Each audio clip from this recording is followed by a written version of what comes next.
El día de hoy yo quiero ver un tema que le he titulado La llenura de Dios y sus beneficios. Y este tema está basado en el libro de Efesios, en el capítulo 5, del versículo 15 en adelante. Y yo soy un convencido de que cuando Dios está en el corazón de alguien, esa persona no es la misma. Nunca es la misma. Cuando Dios llega a morar a la vida de una persona, esa persona es diferente. Es diferente en el colegio, es diferente en la casa, es diferente en el trabajo y sobre todo es diferente en su matrimonio. Y creo que el matrimonio es el área donde más fácil uno puede describir lo que Dios ha hecho en el corazón del hombre, por la razón de que el matrimonio es la unión de dos pecadores. Entonces vienen dos personas con diferentes culturas, con diferentes trasfondos, con diferentes costumbres, con una crianza probablemente diferente, con una educación diferente. Pero cuando Dios ha transformado el corazón de alguien, cuando Dios está morando en el uno y el otro, ese matrimonio supera toda dificultad, supera cualquier situación o cualquier barrera que tenga, por la razón sencilla de que Dios está morando en el corazón de esa persona. Y eso es lo que hace la diferencia entre un matrimonio cristiano y un matrimonio no cristiano. Lo difícil es cuando hay un matrimonio mixto, donde un cónyuge es cristiano y el otro es impío o inconverso. El uno quiere ir a la iglesia, no, quiero dormir. Vamos a los niños a casa, déjamelos conmigo. Ese es el problema. El problema está cuando de los dos cónyuges uno es creyente y el otro no. Por eso, en verdad, es lamentable y doloroso cuando solamente uno de ellos es creyente. Entonces, el texto que vamos a tomar en esta mañana está en Efesios 5, del 15 en adelante. Y quiero hacer una pequeña introducción a este texto que vamos a ver el día de hoy. Y del versículo 15 al 18, el apóstol Pablo, quien es el escritor de esta carta, él dice lo siguiente: por tanto, tened cuidado cómo andáis, no como insensatos, sino como sabios, aprovechando bien el tiempo porque los días son malos. Así pues, no seáis necios, sino entended cuál es la voluntad del Señor. Y no os embriaguéis con vino, en lo cual hay disolución, sino sed llenos del Espíritu. Como yo dije, el tema del día de hoy es la llenura de Dios y sus beneficios. Yo entiendo que cuando alguien es lleno de Dios, tiene que haber algún beneficio para ese creyente. Tiene que haber algo bueno en la vida de él o en la vida de ella, algo que lo hace distinto a los demás. Pero lo primero que empieza Pablo hablando en este texto es que debemos de cuidar cómo nos conducimos en esta vida. Y aquí está hablando un hombre de experiencia. No está hablando un adolescente, no está hablando un joven, es un hombre maduro en la fe, un hombre que ha tenido un encuentro con Dios, un hombre que recibe el consejo de Dios y lo transmite tal y cual para que la iglesia tenga en cuenta aquellas verdades que él quiere transmitir. Ahora, él dice, hay dos formas de andar en esta vida. La una forma es una manera sabia y la segunda forma es una manera no sabia. Es decir, una forma insensata o con falta de discernimiento o caminar en la vida tontamente. Eso es lo contrario a ser sabio. Y hay esas dos únicas maneras como uno se puede conducir en esta vida. Ahora, dentro del consejo divino, ahí está lo que Pablo menciona en el versículo número 16, y es el hecho de que tenemos que aprender a aprovechar bien el tiempo. Cuando uno habla de aprovechar el tiempo, por supuesto que lo que quiere decir Pablo es no desperdicies tu tiempo. Y digo no desperdicies tu tiempo porque a veces nosotros desperdiciamos nuestro tiempo en cosas que no nos edifican, en cosas que no traen rédito o bien para nuestras almas o para nuestras familias. Dice el apóstol Pablo, aprovechando bien el tiempo porque los días son malos. Y yo creo que esa es una de las cosas con las que tenemos que empezar. ¿Cuánto tiempo al día, por ejemplo, tú le dedicas a la televisión? ¿Tú has sacado cuenta? A ver películas. Cuando en ese tiempo tú pudieras tal vez leer las escrituras, conversar con tu cónyuge, conversar con tus hijos. ¿Cuánto tiempo al día tú le dedicas a cosas que son tal vez vanas? Cosas que no tienen sentido. ¿Cuánto tiempo le dedicas tú a las redes sociales? El teléfono ahora, los smartphones, tienen una particularidad que tú le pones ahí cuánto tiempo tú consumes en la semana y te sale tanto tiempo en TikTok, tanto tiempo en Facebook, tanto tiempo en Instagram, tanto tiempo aquí, tanto tiempo acá. Y yo una vez hice eso y me asusté cuánto tiempo había visto la semana. ¿Y sabes qué decidí? Cerrar mis redes sociales. Y se acabó el asunto. Y que yo no puedo dedicarle tanto tiempo a esto. No recuerdo cuánto tiempo era que le dedicaba por semana. Creo que eran más de 7 horas en la semana. Y eso me asustó. Y cerré mis redes sociales. Y estoy feliz ahora. Eso ya quedó para los pecadores. Pero lo cierto, mis hermanos y amigos, es que en este contexto no tenemos que nosotros tener tampoco falta de sentido común. Si queremos andar de una manera sabia en esta vida, no debemos conducirnos sin el sentido común, sin la prudencia, sin el buen juicio. Hubo un hombre trabajador como ningún otro. Hizo planes como ningún otro. Y eso no es malo. El asunto es cuando tú trabajas y haces planes sin Dios. Eso es lo malo. Y este hombre dijo, voy a construir mis graneros porque mi cosecha está abundante. Y él hizo planes de esa naturaleza. Esa es una parábola que está en las Escrituras y dice la Biblia en Lucas 12:20.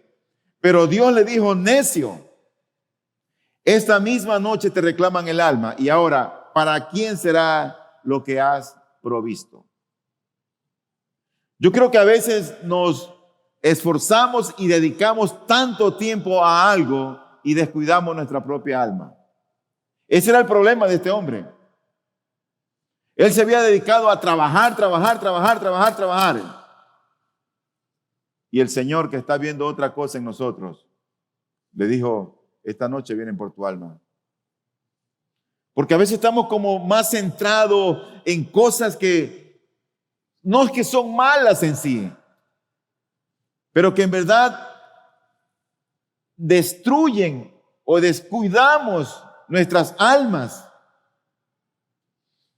Entonces, después de todo esto, dice el apóstol Pablo en el versículo número 18, porque esa es la recomendación a la que él llega.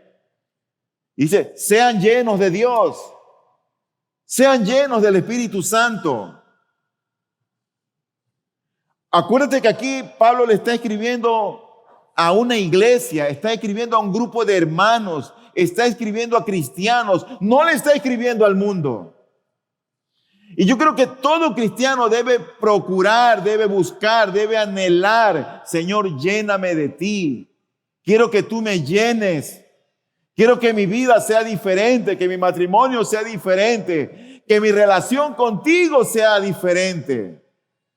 Entonces él da el consejo en el versículo 18 y dice, y no os embriaguéis con vino en lo cual hay disolución, sino sed llenos del Espíritu.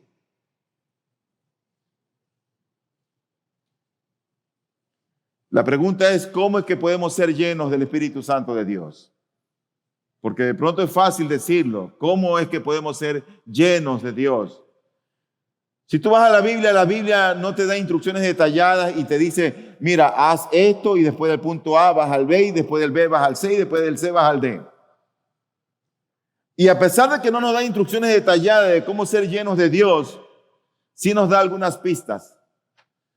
Entonces esas pistas tú las descubres cuando escudriñas las Escrituras, cuando te involucras en la palabra de Dios. Y una de esas cosas que yo veo allí, que la persona a quien Dios llena, porque estamos hablando de creyentes, es la persona que ha mostrado piedad en su vida o que muestra piedad en su vida. Si tú no eres creyente, tú no puedes decir, Señor, lléname. Tú lo que tienes que decir es, Señor, sálvame. Porque todo empieza por allí. Tú no puedes ser lleno de Dios si primeramente Dios no te ha limpiado.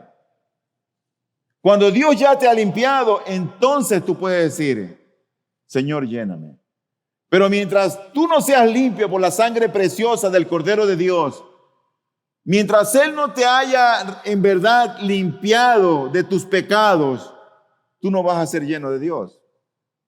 Tú lo que tienes que decir es, Señor, sálvame. Quiero conocerte.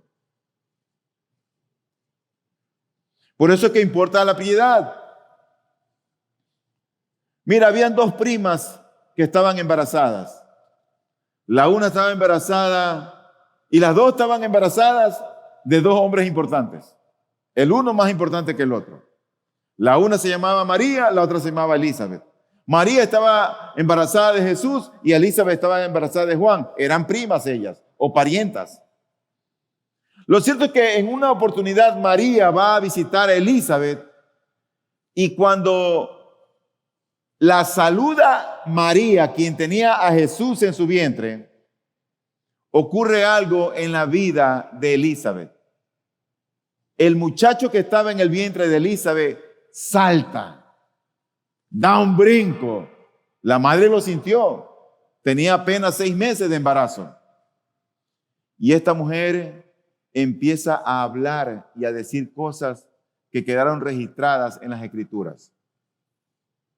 Ellas no sabían el alcance del fruto que había en sus vientres. Pero el resultado de esto es que el hablar de Elizabeth fue edificante. ¿Y por qué fue edificante el hablar de Elizabeth? Por una cosa, porque fue llena del Espíritu de Dios. Mira lo que dice la Escritura en Lucas 1, 39 al 45. En esos días María se levantó y fue apresuradamente a la región montañosa, a una ciudad de Judá, y entró en casa de Zacarías y saludó a Elizabeth. Cuando Elizabeth oyó el saludo de María, la criatura saltó en su vientre y Elizabeth fue llena del Espíritu Santo. Y oye lo que pasa a continuación.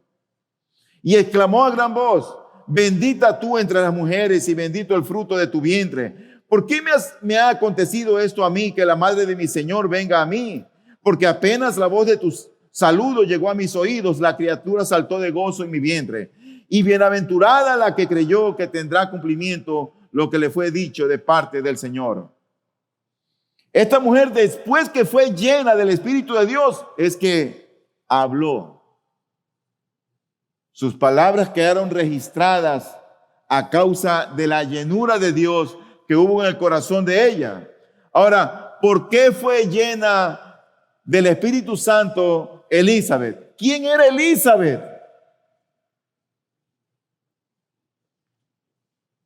¿Tú has leído quién es Elizabeth?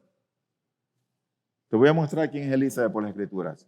En Lucas capítulo 1, del 5 al 7, oye lo que dice de ella y de su esposo.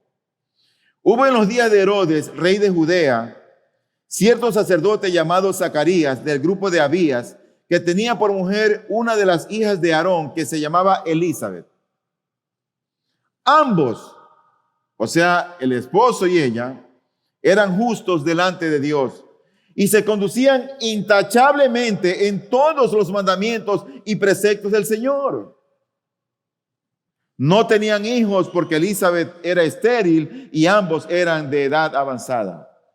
Pero me llama mucho la atención que el doctor, que Lucas tenga que describir con detalle esta verdad de que ellos eran justos delante de Dios, que se conducían intachablemente en todos los mandamientos y preceptos del Señor. O sea que aquí tenemos a un par de veteranos que estaban realmente honrando a Dios, obedeciendo al Señor.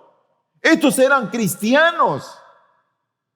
Y tanto ella como él, después en la Escritura leemos que fueron llenos del Espíritu Santo. Ya su mujer había sido llena del Espíritu Santo y habla de María, habla de Jesús que estaba en el vientre que aún no había nacido. Y sus palabras quedaron registradas en las Escrituras para nosotros al día de hoy.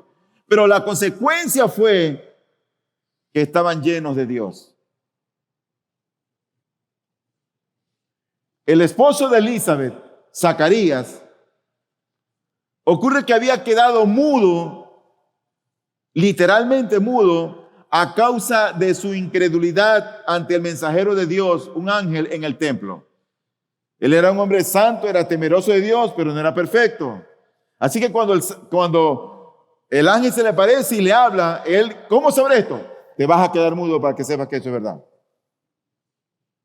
Y se quedó mudo por un tiempo. Ahora, cuando nació su hijo, a quien llamó Juan, su padre se llenó de mucha alegría. Imagínate un veterano con una veterana ahí. Y Dios abre esa matriz y el embarazo viene. Dice Lucas 1:67 en adelante. Su padre Zacarías fue lleno del Espíritu Santo. Y yo cuando veo en las Escrituras que todo hombre o mujer que es lleno del Espíritu Santo, siempre viene algo después. Ahí está la acción y viene más acción. Y profetizó diciendo, bendito sea el Señor Dios de Israel, porque nos ha visitado y ha traído redención para su pueblo. Y nos ha levantado un cuerno de salvación en la casa de David su siervo, tal como lo anunció por boca de sus santos profetas desde los tiempos antiguos, salvación de nuestros enemigos y de la mano de todos los que nos aborrecen, para mostrar misericordia a nuestros padres y para recordar su santo pacto. Qué interesante que tanto el uno como el otro son llenos de Dios y lo que dicen después de que son llenos del Señor quedó registrado para nosotros. Este matrimonio era un matrimonio piadoso, que temían al Señor, que honraban al Señor, que amaban al Señor. Siempre la llenura de Dios, yo creo que produce un efecto hasta en nuestro hablar. Y vamos a ver por la Escritura que no es solo en nuestro hablar, pero por ahí empieza. Por ejemplo, en Hechos 4:31 dice la Biblia, después que oraron, el lugar donde estaban reunidos tembló y todos fueron llenos del Espíritu Santo y hablaban la palabra de Dios con valor. Tal vez muchos no les gusta predicar, no les gusta compartir de Cristo porque les falta el ser llenos de Dios. Han oído el Evangelio, saben algo del Evangelio, pero les da miedo hablar de Cristo. Estos fueron llenos del Espíritu Santo de Dios y empezaron a hablar y a predicar el Evangelio. Pero es después de ser llenos del Espíritu Santo que nuestro hablar es diferente. Ha sido una introducción un poco larga, pero el mensaje va a ser más corto. Entonces, el tema, recuerden que es la llenura de Dios y sus beneficios. Entonces, ¿cuáles son los beneficios? Ya Pablo llegó aquí al versículo número 18 y él dice, y no os embriaguéis con vino en lo cual hay disolución, sino sed llenos del Espíritu. Todo lo que viene de ahí es consecuencia de la llenura del Espíritu Santo de Dios. Todo lo que del 19 hasta el 33 dice la Biblia es el resultado de la llenura de Dios en el corazón del hombre o de la mujer. El primer beneficio es el beneficio de una lengua transformada. Dice el versículo número 19, Hablen entre ustedes con salmos, himnos y cánticos espirituales, cantando y alabando con su corazón al Señor. Ese es el primer beneficio de alguien que está lleno del Espíritu Santo de Dios. Yo creo que esto no es muy difícil entenderlo porque nosotros hemos visto cómo habló Zacarías, cómo habló Elizabeth, cómo habló Pablo. Fue después que fueron llenos de Dios que el hablar de ellos fue diferente. Si tu hablar no es correcto, si tus palabras son hirientes, si en tus palabras se nota rebeldía, dureza, uno debe examinarse y preguntarse, Señor, creo que me falta estar más lleno de ti. Porque no importa cuánto tiempo pases orando, si tu hablar, si tu lengua aún no está sujeta, síguete esforzando y procura que Dios te llene con su gracia. Solo entonces podrás alabar al Señor en tu corazón y cantar con salmos, con himnos y con cánticos espirituales. Tú sabes que la iglesia primitiva era una iglesia que cantaba, era una iglesia que adoraba al Señor. Y se caracterizaba justamente por los salmos, por los himnos y las canciones espirituales. Los padres deberían medir sus palabras cuando exhortan o hablan a sus hijos. Los esposos deberíamos estar atentos a las palabras que decimos a nuestras esposas cuando se les ahumó el arroz, aunque a mí me gusta el arroz ahumado. Más bien ahí la lavo, gracias mi amor. Pero si hace algo que tal vez a mí no me agrada, ¿cuáles son las palabras que utilizamos? O a veces las mujeres tienen tantas cosas guardadas en su corazón que ¡fum! De un momento a otro te dicen 3, 4 cosas y tú te quedas desarmado ahí.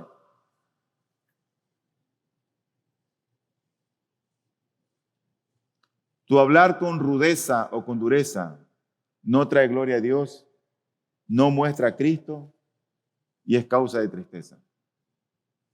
Pero pienso yo que el primer beneficio de un hombre o una mujer que ha sido lleno de Dios es su lengua transformada, su boca. A veces la boca es como para criticar, para señalar, para hincar. Ten cuidado con eso. Beneficio número 2. Está en el versículo número 20. El beneficio número 2 es el beneficio de un corazón agradecido. Dice este pasaje, den siempre gracias por todo en el nombre de nuestro Señor Jesucristo, a Dios el Padre. Otra vez, la iglesia primitiva era una iglesia que se acostumbraba a dar gracias a Dios. A estos hermanos de esta primera iglesia allá en Jerusalén, les resultaba natural el darle gracias a Dios por todas las cosas, en todos los lugares y en todas las circunstancias. La primera iglesia daba gracias porque sus miembros estaban admirados con la maravilla de que el amor de Dios los habría sacado del lodo, del polvo cenagoso de este mundo y los había salvado. Y porque sus miembros estaban ahora seguros de que estaban en las manos de Dios, de que Dios los sostenía, que Dios los cuidaba, que Él los proveía. Y por eso era una iglesia agradecida. Ahora tú ves, hay muchos cristianos que por todo se quejan. Por muchas situaciones y queja por aquí, queja por acá, queja más allá. Puro quejido. En vez de haber alabanza. Yo creo que alguien que está lleno de Dios es alguien que ha aprendido a tener un corazón agradecido. Con lo mucho o lo poco que tenga. Con el carro que esté nuevo o que no tengas vehículo. Porque a veces hasta por eso se queja la gente. Aquí hay muchas personas que yo sé que hacen un esfuerzo grande, que vienen de lugares distantes y no tienen vehículo. El tercer beneficio es el beneficio de la honra mutua.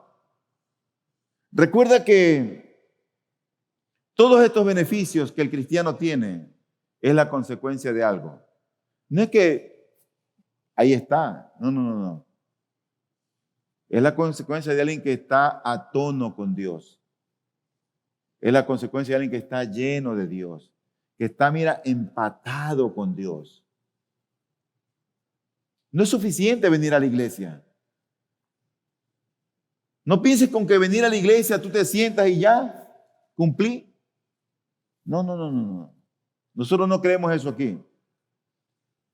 ¿Qué tú haces? ¿Qué yo hago de lunes a sábado? Esto no es suficiente.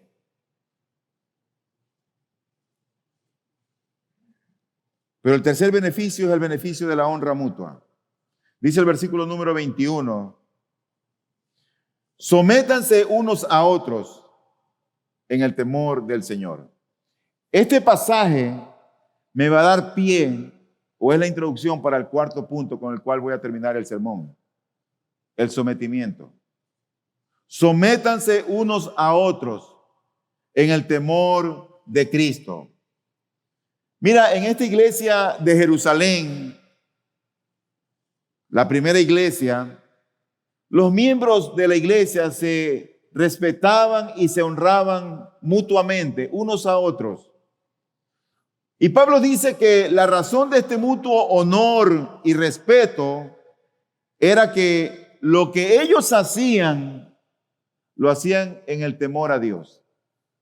Porque el texto nos dice, sométanse unos a otros en el temor de Cristo. Es decir, que ellos se veían los unos a los otros, no a la luz de sus profesiones, no a la luz de lo que hacían, no a la luz de su grado académico, no a la luz de su nivel social, sino más bien a la luz de Cristo. Y por tanto veían la dignidad de la otra persona.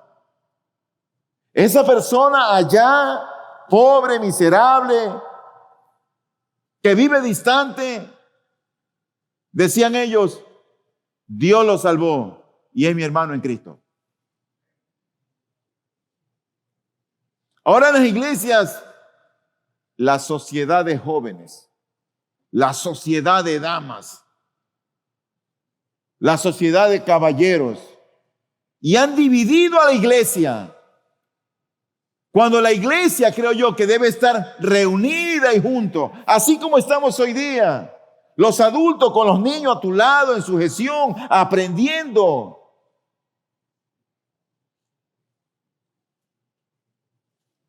Yo sé que a veces han venido aquí algunos y no hay escuela dominical para los niños. Y es como que quieren que otros se hagan cargo de esos niños. No. Hazte cargo tú, papá y mamá. Y tú instruye y cuida a tu hijo. Que tú eres el mejor instructor para ellos. Por supuesto. Si hay el temor de Dios en tu corazón. Si conoces las Escrituras. Por lo tanto, esa honra que ellos tenían, ese respeto que había entre hermanos, ¿sabe hacia dónde se extendía? A los matrimonios. Los matrimonios eran saludables, no eran tóxicos. Porque hay matrimonios que son tóxicos, que uno a veces oye, wow, eso. Y uno no entiende. A mí me cuesta entender, pero en este ministerio me han logrado aprender y llevar la carga y sufrir con el que sufre. Y entonces voy a mi cuarto punto y el último. El cuarto punto de alguien que es lleno de Dios es que por ese sometimiento que viene como consecuencia de la llenura de Dios es que les da un matrimonio saludable. Porque ese sometimiento se extiende hacia la pareja, hacia el matrimonio de esos que están conviviendo. Y eran saludables estos matrimonios, por supuesto, porque se llevaban bien, porque había armonía. Óyeme bien, armonía. Era tono. ¿Tú has oído cuando alguien toca guitarra? Yo no soy un músico, pero yo detecto rápido cuando alguien está fuera de tono. Ese tono no iba ahí, digo. Es que tú sabes que esa nota la dañó. Bueno, estos matrimonios que a los que describe aquí el apóstol Pablo eran saludables porque se llevaban bien, había armonía. El esposo y la esposa cumplían sus roles y cada uno estaba por aquello que Dios les había dado, agradecido con el Señor. La atmósfera que se respiraba en ese matrimonio olía a cielo. No olía a azufre, olía a cielo. Y Pablo parece que es muy específico y claro con lo que él indica para los matrimonios. Un matrimonio está compuesto por lo que dice la Biblia y por lo que creemos entre un hombre y una mujer.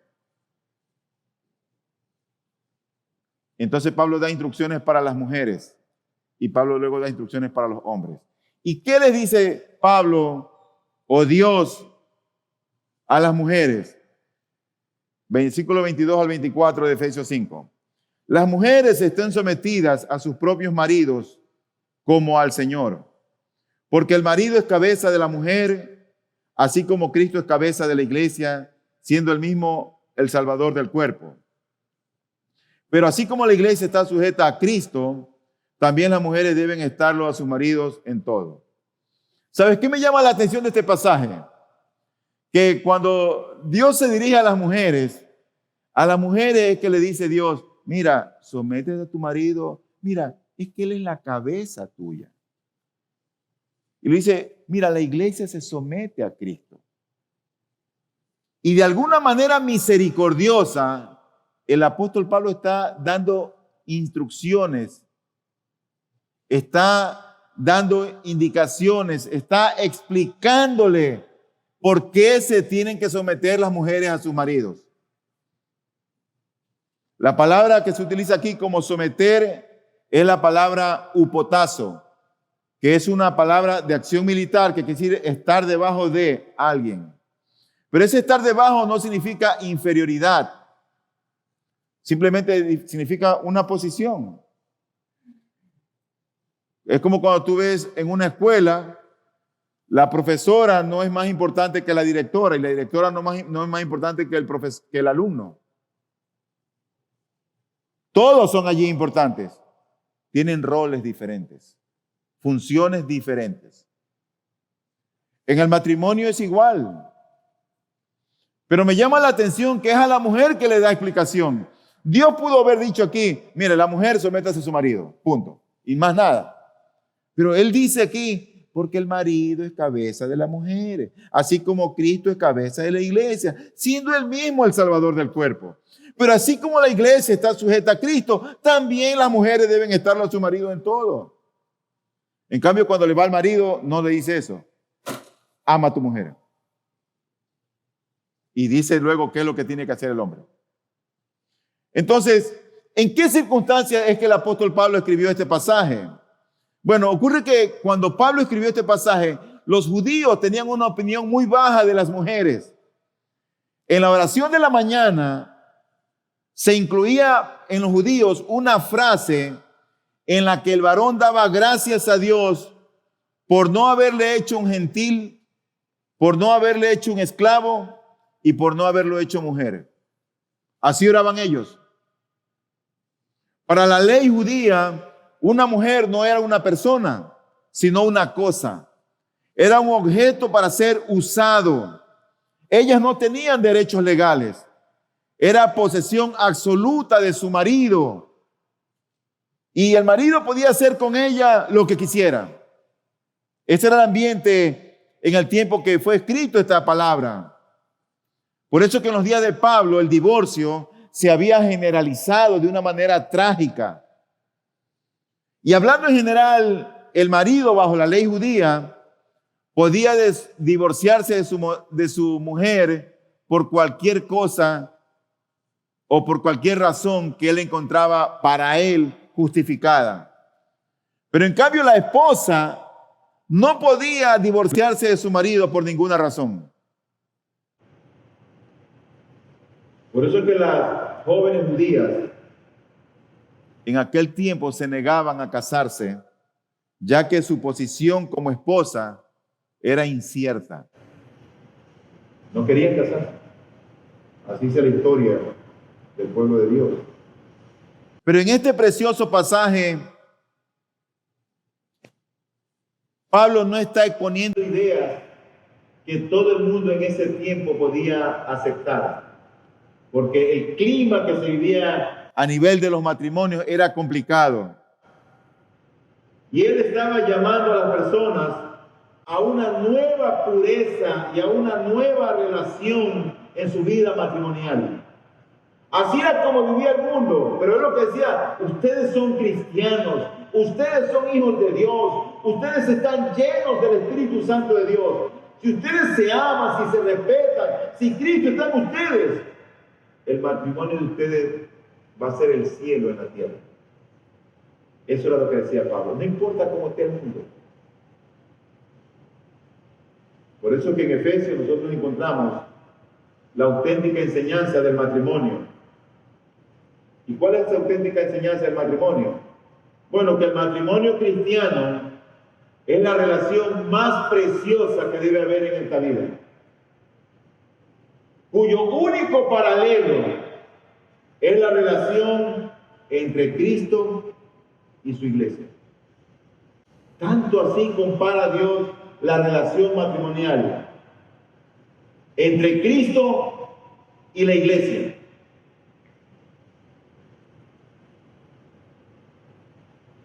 Por eso es que es a la mujer a quien Pablo toma más tiempo y tinta para explicarles que deben someterse.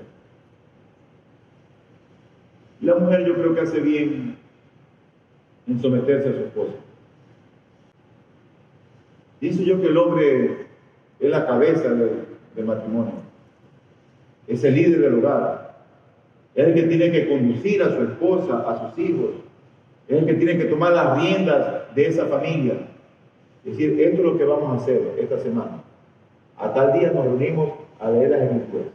A tal día nos vamos a reunir a orar. A esta hora vamos a hacer esto y lo otro. Tú te encargas de esto y distribuye la tarea.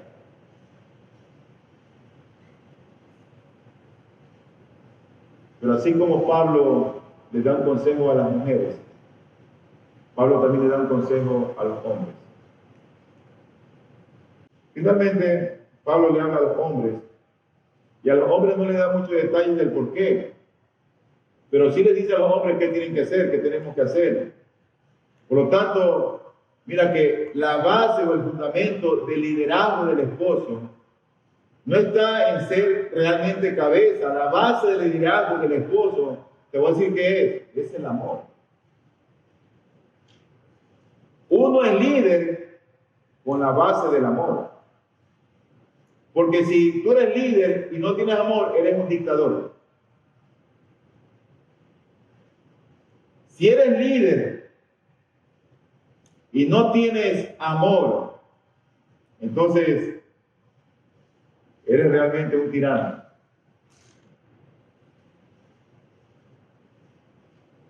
Varón, ¿tú tienes amor para con tu esposa? La Biblia dice cómo tenemos que tratar a nuestras esposas. Como vaso frágil. Como vaso frágil.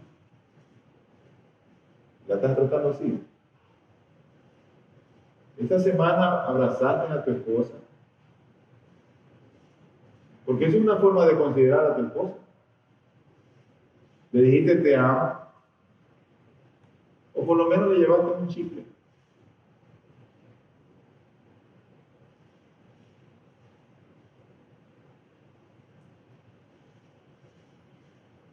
El hombre es cabeza, El hombre es el líder.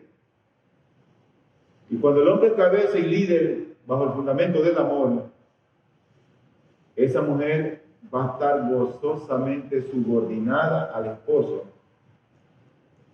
por mostrar un liderazgo amoroso de él y no un liderazgo tirano ni dictatorial.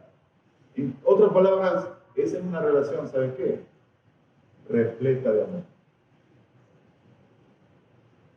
Repleta de amor. Entonces, ¿cuál es la consecuencia de esa llenura de Dios? Bueno, es que Dios va a bendecir los matrimonios. Dios los va a edificar. Y eso va a afectar tu matrimonio. ¿Y cómo entonces el hombre tiene que amar a su esposa? ¿Qué es lo que tenemos que hacer? Recuerda que el paralelismo del matrimonio es Cristo y la iglesia. Ese es el paralelismo que hay. Porque Cristo nos amó a nosotros y nos perdonó estando en la condición en que estuvimos. No miró la condición en la que estábamos. Y así manchados de lodo, de fango, hediondos, así el Señor nos limpió, nos lavó, nos rescató y nos amó. Por eso que dice la Biblia, el versículo 25, que yo creo que la manera como los hombres tenemos que amar a nuestras esposas es con un amor sacrificial. Dice el versículo 25, maridos, amen a sus mujeres, así como Cristo amó a la iglesia y se dio él mismo por ella, se dio, se sacrificó, quiere decir eso, murió por ella, Cristo se dio por nosotros. Así tenemos que amar a nuestras esposas. Así tenemos que darnos por ella. Por lo tanto, ese amor que nosotros tenemos para con ella no debe ser un amor egoísta. Cristo amó a la iglesia, no para que la iglesia hiciera cosas por él, sino para él hacer cosas por la iglesia. Él es que está hablando ahora en nuestros corazones. Dios está en el cielo, Él es santo, Él es perfecto. Tú no estás haciendo nada por Dios. Él está haciendo cosas buenas para nosotros. Y nosotros hacemos bien en prestar oído y atención al consejo del Señor.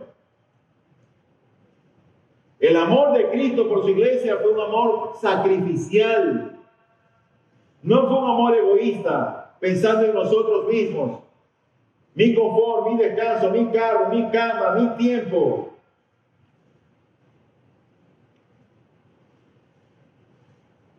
Cristo se dio por la iglesia. Si quieres que ella se someta a ti, como la iglesia se somete a Cristo, entonces tú tienes que amar a tu esposa como Cristo amó a la iglesia. Porque si ella no te está amando así, es porque tú no la estás amando sacrificialmente. En segundo lugar, la clase de amor que la Biblia nos dice aquí para los esposos y las esposas es que el hombre tiene que amar a su esposa con un amor purificador. Dice el versículo 26 y 27, tomando otra vez el versículo 25, dice: maridos, amad a vuestras mujeres, así como Cristo amó a la iglesia y se dio a sí mismo por ella, 26, para santificarla, habiéndola purificado por el lavamiento del agua con la palabra, a fin de presentársela a sí mismo, una iglesia en toda su gloria, sin que tenga mancha ni arruga ni cosas semejantes, sino que fuera santa e inmaculada. Fue un amor purificador. No fue que Cristo solamente nos salvó, el amor de Cristo llevó al creyente a las aguas del bautismo. Y en las aguas del bautismo morimos con Cristo. Ahí nos limpió, nos purificó, allí nos lavó de una manera simbólica. Porque ya Cristo ha hecho eso antes de que nosotros nos bauticemos.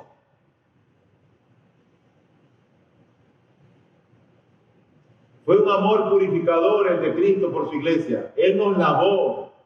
Nos lavó con su sangre, nos lavó con su palabra y lo sigue haciendo.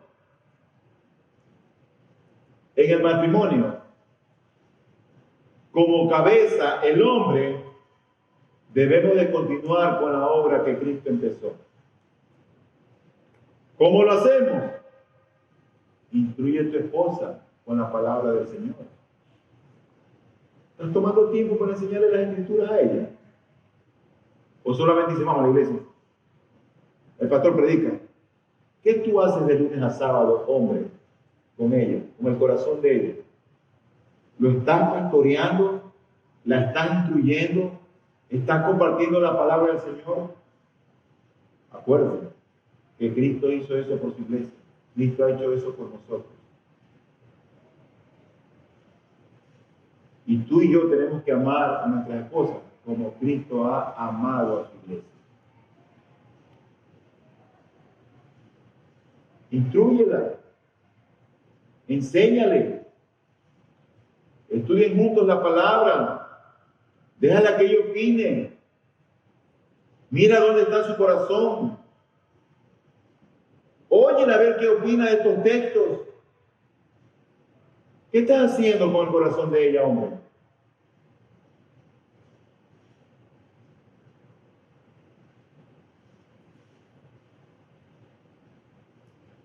En tercer lugar, vemos que ya es un amor sacrificial, purificador. El amor del hombre por sus mujeres también es un amor que cuida. ¿Saben que Cristo cuida de su iglesia? Y nosotros debemos de cuidar de nuestras esposas. Cuidarlas. Dice el versículo 28 y 29 de Efesios 5. Así deben también los maridos amar a sus mujeres como a sus propios cuerpos. El que ama a su mujer, a sí mismo se ama. Porque nadie aborreció jamás su propio cuerpo, sino que lo sustenta y lo cuida, así como también Cristo a la iglesia. Cristo cuida de su cuerpo, Él es la cabeza, Él cuida de su cuerpo. Y nosotros como cabeza en nuestra familia, en nuestra esposa, debemos imitar a Jesús y cuidar de nuestras cosas, sus temores. Tú le has preguntado, mi amor, ¿cómo estás? Tú le has preguntado qué te aqueja. ¿Le has preguntado a ella? Porque el verdadero amor no es que ama para obtener beneficios o servicios, ni siquiera para asegurarse de la satisfacción de las necesidades físicas, sino que más bien el verdadero amor se preocupa de la persona amada. Hay algo que no es como es debido cuando un hombre considera a su mujer, consciente o inconscientemente, simplemente como aquella que tiene que hacer la comida, tender la cama, cuidar a los niños, lavar los platos y hacer las cosas del hogar. Hay algo que ahí no está bien cuando el hombre piensa que la mujer es solamente eso. ¿Tú lavas los platos de vez en cuando?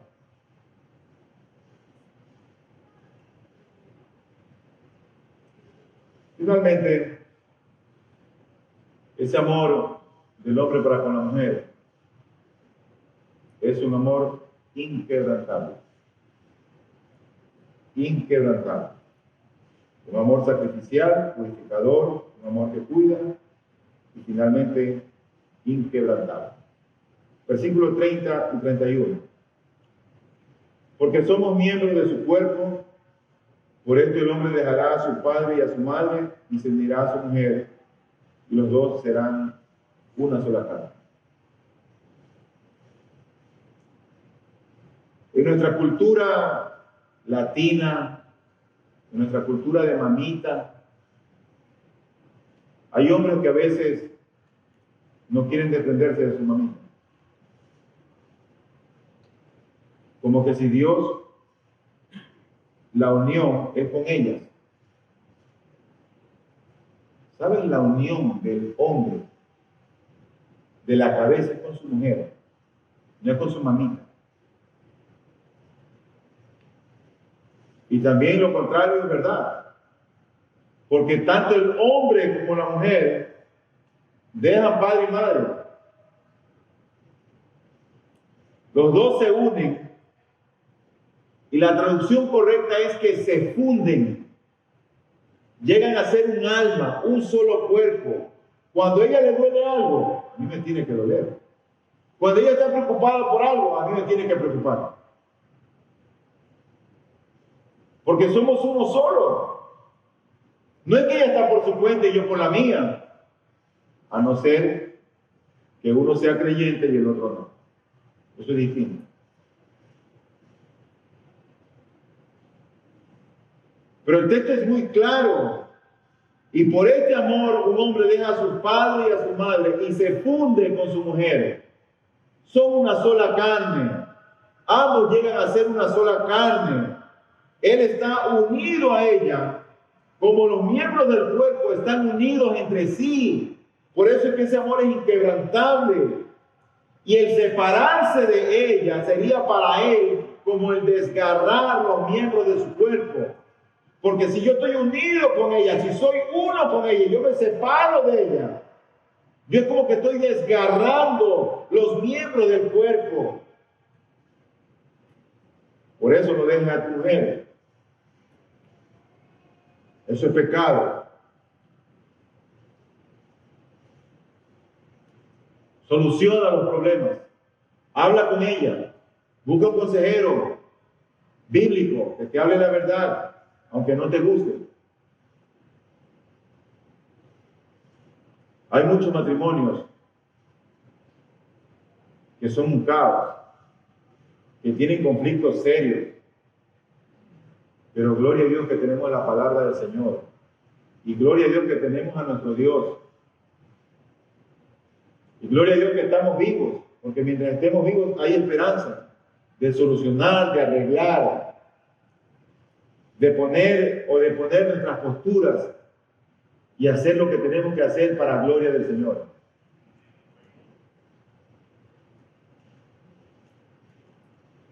Pablo da un resumen con el que termino, versículos 32 y 33.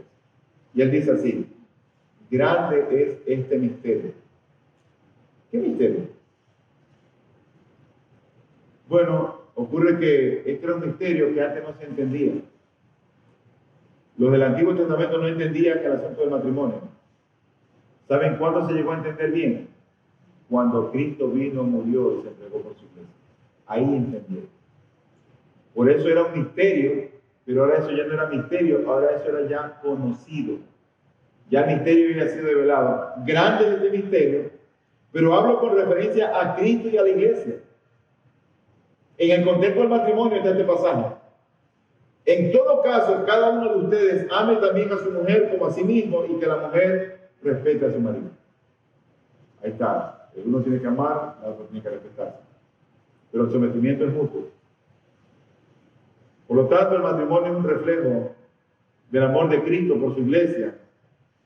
Y nuestros matrimonios deberían reflejar aquello para lo cual el matrimonio ha sido diseñado. ¿Saben que la clave de todo esto? Dice, pero ¿cómo lo logro? ¿Cómo que puedo hacer esto? ¿Por dónde empiezo?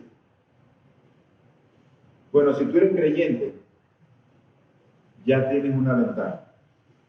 Ya Cristo está en ti. ¿Y sabes dónde empieza todo? Con la unión con Cristo. Si tú no estás unido a Cristo, entonces necesitas unirte a Cristo. Pero eso no depende de ti ni de mí. No depende del que quiere ni del que corre. Depende de Dios, de quien tiene misericordia.